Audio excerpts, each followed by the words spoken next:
Ayon sa kasaysayan ng Pilipinas, nang dumating ang mga Kastilang sumakop sa ating lahi, kanilang inayos ang sistema ng pamumuhay ng mga katutubo.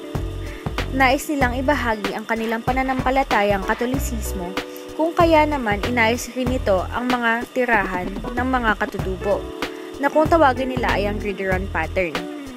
Sila ay nagtayo ng plaza sa gitna, sa silangan ay ang simbahan, na katapat naman ay ang pamahalaang pambayan. Sa gawing timog ay ang paaralan, at ang mga tahanang nakatira malapit dito ay ang prominenteng pamilya, at ang tawag sa naturang ayos na ito ay ang reduksyon.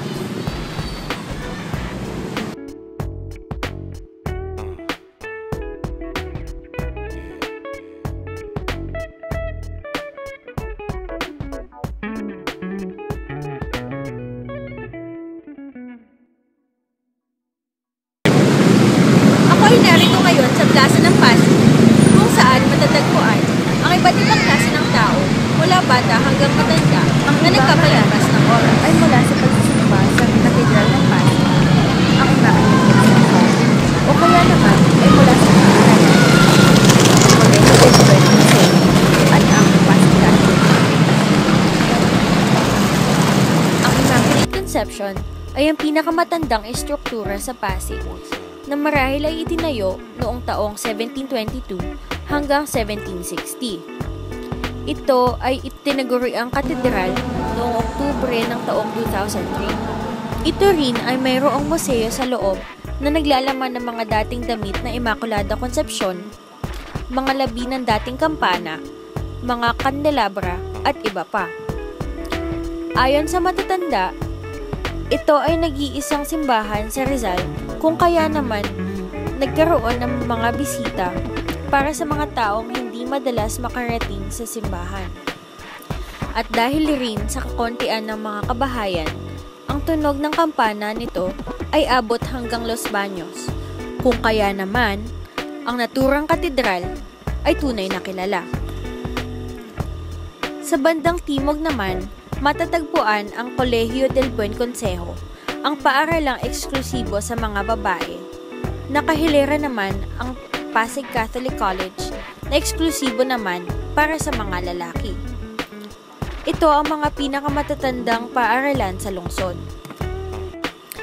Nakasaad rin sa ating kasaysayan na ang mga prominenteng pamilya ay nakatira malapit sa plaza noong panahon ng mga Kastila, tulad na lang ng pamilya ng ating pambansang bayani na si Dr. Jose Rizal.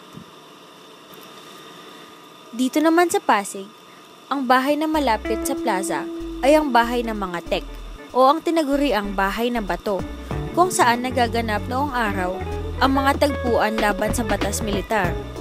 Ang bahay rin na ito ay ginagamit bilang lugar ng pagtitipon tuwing viatiko publiko upang makinabang sa katawan at tugon ni Kristo ang mga may sakit. Ngunit matapos ang ikalawang digmaang pandaigdig, sa kasamaang palad, ang bahay na bato ay nasira. Kung kaya naman, ito'y inayos, ngunit ang dating tisang bubong ay pinalitan na ng asbestos.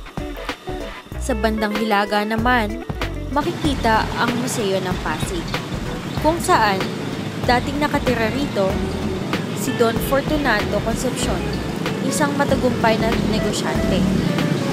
Ito itinayo noong 1937 na naging silid-aklatan, ngunit ito ay ginawa muli at ginawang museo, kung saan makikita ang iba't ibang sining at kasaysayan ng lungsod ng Pasig.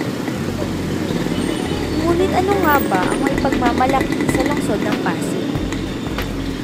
Maipagmamalaki ko ang lungsod na aking kinalakhan, ang lungsod ng Pasig, dahil napanatili nito kung ano ang meron ito noong panahon pa ng Kastila.